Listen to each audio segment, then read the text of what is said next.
So did you watch whatever video you were looking at? Yeah, it was so stupid. It was like Benedict Cumberbatch drops Doctor Strange hint.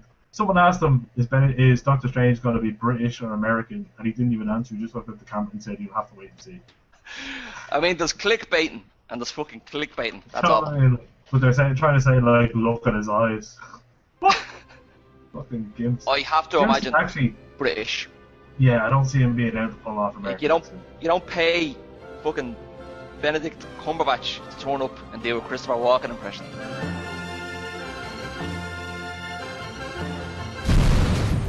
You know what I mean? That would be fucking amazing, wouldn't it? It would, but it's not what you pay for, you know.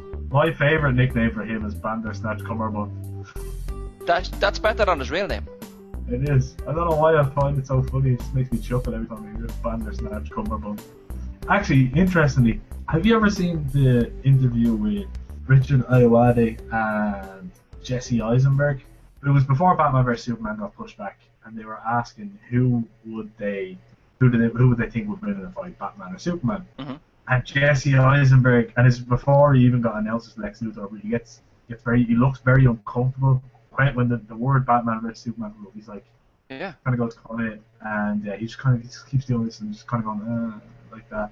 Yeah. And Richard Ayoade starts talking, and just talking, and it's almost like he's trying to deflect away from Eisenberg getting asked any questions about it. And they're kind of like he was in on it. And then it gets to the point where the interviewer's about to ask, like, so would you be interested in being in the film? And one of the PAs just comes in and is like, okay, the interview's over, time's up.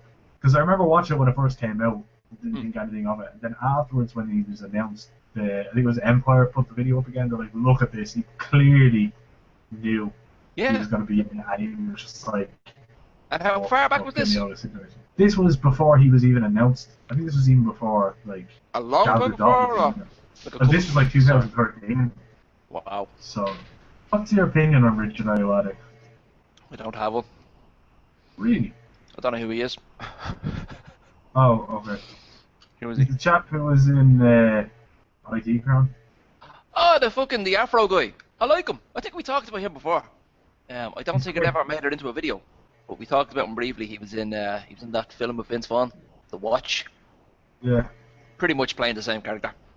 Awkward British dork. Mm-hmm. I like him. He's good. You know, I think he has a good screen presence. Some people might get sick of his character. It's the same with Ricky Gervais. He always seems to be playing Ricky Gervais, and people are kind of, he's still doing his Ricky Gervais thing. Well, yeah, that's what you pay for. That's what you get. Oh, right, here's the link to that video. It's 2 minutes long. Oh, for God's sake. Judge for yourself. 13 seconds into it, they ask him Batman vs Superman. Okay, I'll jump. And when he says Batman vs Superman, Eisenberg looks away and then he kind of lifts his head up. It's so obvious. He looks so panicked. He's so uncomfortable, doesn't he? Look at him trying to play cool. He's shuffling his legs, adjusted his shirt. He shot himself. That's the worst poker face ever. Yeah. He's like, oh God, don't ask me. Oh God, don't ask me. Oh God, don't ask me. Yeah. Change the subject. He's like, don't say Lex-Luthor, don't say Lex-Luthor, don't say Lex-Luthor. What? Ayoade says, who's Lex-Luthor? Yeah. And Eisenberg kind of goes like this to the interviewer, like, yeah, I'm curious to hear this as well. Who is Lex-Luthor? Is he some sort of villain, is he? Is he in the comics? I don't really know anything about this whole Superman thing. Brilliant. Yeah, he has poo in his pants. See that? Would you be interested? Sorry, mate, we're out of time now. We're out of time. It's time to go.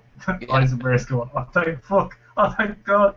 Yeah. They said they were going to kill my family if I ever said anything. Yeah. And he was probably giving secret signals. Like, if I tug my shirt, that's the end of the interview. Tugging the hell out of his shirt. For fuck's sake, fuck. End this. It's a black shirt, it's a black shirt, they can't see the tug. Fuck. It's so obvious now when you look back at it, you go, yeah, he knew. But at the time...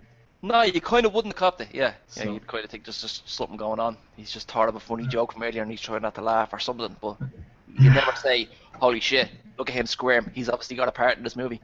But that so what did you think of the Aquaman picture? Well, is that an actual shot of him in costume? I mean, the trident kind of gives it away. That's it. But again, that could have been photoshopped. I'm not putting it down or anything, he just looks like fucking his Game of Thrones character. Khal Drogo. Yeah. Khal Drogo, that's it. Yeah. I think. I just think they should have made a bigger effort to separate the two. Yeah. But then again, maybe it was a conscious effort to link the two, to kind of, you know, people don't. Your average moviegoer isn't great with people who are B-listers. Yeah. Everybody knows who fucking George Clooney is, right? But the B-listers, people are like, who's this guy playing your man? Like, oh, fucking Game of Thrones. It's Drogo. You know what I mean? So I think it was kind of on purpose. I would like to think that they had this idea for what he would look like before, so they came up with something like that, and it just happens to look so much like Khal Drogo because it is Khal Drogo. I know what you mean. So the costume and the tattoo design, that was all in the bag. That was all in the sketch pad. And then they said, right, I like that. We're making this kind of slick guy from the comics with his wavy blonde hair. He's a bit more urban now, you know. Who are we gonna get? We're gonna get this guy from Game of Thrones. Okay, stick him in that sketch. Holy shit, kind of looks like Khal Drogo. Ooh. Right, I still like the costume. Can we keep it? Yeah. I think as well because they need. Okay, when you hear the word Aquaman, what do you think? Lame, just lame. Fish. Yeah, like Mermaid Man, a joke. Yeah. Now that you've seen this picture, do you think he's more taken more serious? A lot more serious. Yeah, a lot more. It's I'm not like criticizing the direction they took it. That's exactly the direction I would have taken it. Yeah. You know, it's like when you look at the pictures of Wonder Woman, the new one. Yes. You couldn't possibly dress her the way she was dressed in the TV show. It would be fucking ridiculous. Especially when you put her beside Batman and Superman, you kind of go, yeah, it really work, does it? Yeah. I'm so excited for this film. I know. Yeah. It's still a year away. I know. Do you know what I mean? Like it's horrible. It feels like it's never going to come. When that film eventually comes out, we'll have to do a supercut of all the videos when we mentioned how far away it is. Yeah. It's still 18 months away. I'm living for it. With the dates. Yeah. You know what I mean? Every time just the date pops up. We walked in, we had 3 seats. Yeah. So we walk in and there's some chap sitting on the outside seat.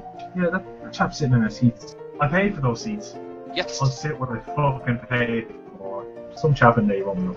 The guy's like, what? So he comes in and he goes to him and he says, and your man starts giving out in Chinese like that. It's ridiculous. Just sit anywhere. So I watched where your man brought him with his ticket. He was sitting in the very, very front row. And that was the seat he paid for, like? That was the seat he paid for. What a prick. My number one annoyance, and it happens nearly every single fucking day, a couple of times a day, right? You're doing your school runs and what have you. Pedestrian crossings. When people walk across that crossing and they don't even give you a nod. Worse than paedophilia, I think it is. Walking across a pedestrian crossing and not giving a driver a nod for letting you cross. And I swear to God, one of these days I'll be having a bad day and I'll just floor it. I will just fucking floor it. And whatever happens, happens. Jesus Christ. I wish my daughter had died when she was like 35. Oh my God.